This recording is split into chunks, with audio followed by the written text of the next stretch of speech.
टियासा को call centre की job किए और रांची से कोलकाता आए 5 दिन हो गए थे।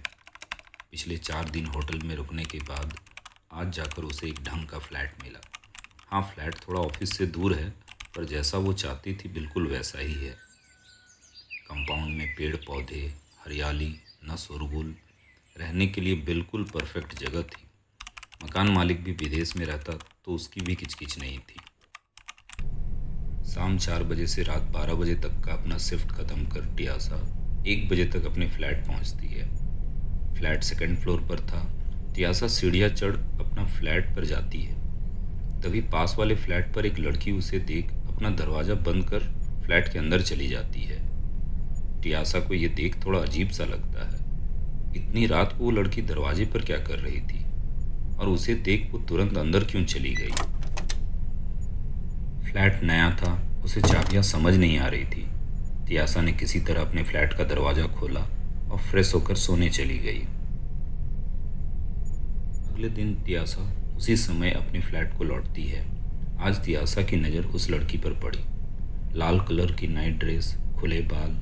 टियासा ने उसे देख के स्माइल दिया, पर उसे नज़रअंदाज करके वो लड़की अपना दरवाज़ा बंद कर अंदर चली गई।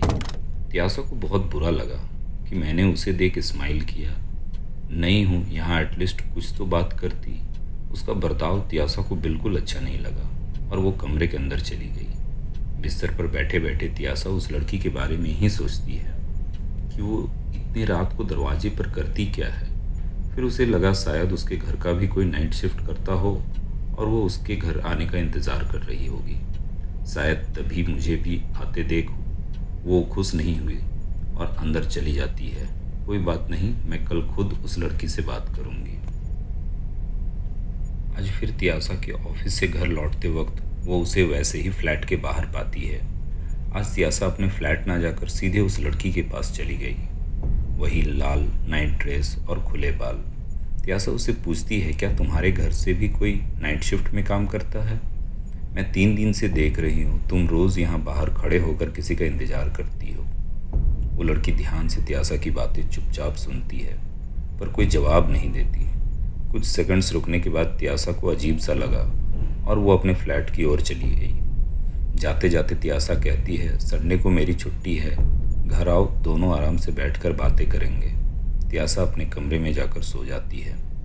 अगले दिन जब टियासा अपने ऑफिस से आती है, बिल्डिंग के नीचे उसे गार्ड दिखता है। जैसे ही गार्ड ने टियासा को गुड नाइट विश किया, टियासा के मन में एक सवाल आया और वो उसके पास जाकर उस लड़की के बारे में पूछने लगी। गार्ड टियासा की बात सुन थोड़ा आश्चर्य में पड़ गया। उसने कहा, मैडम, ये कैसे मुमकिन हो सकता है? वो फ्लैट तो 3 महीने से खाली पड़ा हुआ है। ये सुनते ही टियासा के पैरों के तले जमीन खिसक गई। उसने गार्ड को फटकार लगाते हुए बोली, ऊपर मेरे साथ आओ, मैं दिखाती हूँ तुम्हें कि वहाँ कोई रहता है या नहीं। टियासा गार्ड को साथ लेकर ऊपर आती है, पर वहाँ आज कोई नहीं था। वो फ्लैट भी बंद था। फिर गार्ड ने उसे एक कहानी सुनाई। करीब 1 साल पहले इस फ्लैट पे एक पति पत्नी रहने को आए थे। दोनों की नई नई शादी हुई थी। वो आदमी रोज ऑफिस को काम पे जाता था और उसकी पत्नी घर पे ही रहती थी। अक्सर संडे को हम उन्हें घूमने जाते भी देखते थे। वो काफ़ी हंसी खुशी रह रहे थे। एक दिन रात काफ़ी हो चुकी थी। वो आदमी घर को नहीं लौटा था। उसकी पत्नी उसका इंतज़ार कर रही थी। वो 2-3 बार नीचे आके भी मुझसे पूछा कि उसके पति अभी तक घर नहीं लौटे और उनका फ़ोन भी स्विच ऑफ बता रहा है। आपने उन्हें कहीं देखा क्या?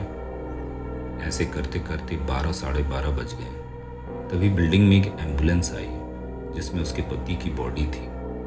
ऑफिस से घर आते वक्त उनके पति का एक्सीडेंट हो गया था और उसमें उनकी जान चली गई। वो औरत इस सदमे को बर्दाश्त नहीं कर पाई और अपने कमरे में जाकर फांसी पे झूल गई। एक ही रात हंसता खेलता परिवार उजड़ सा गया। टियासा ये सारी बात सुन बहुत डर गई। वो कमरे में जाकर बैठ गई, पर आज उसे नींद नहीं आ रही थी। उसने मन बना लिया कि कल के कल वो ये फ्लैट छोड़ देगी। तभी उसके सामने वो लड़की थी। टियासा की सांस थम गई और वो उसे देखने जा रही थी कि तभी वो लड़की कहती है, क्या हुआ? तुमने तो कल मुझे बातें करने के लिए बुलाया था और अब फ्लैट छोड़कर जाना चाहती हो?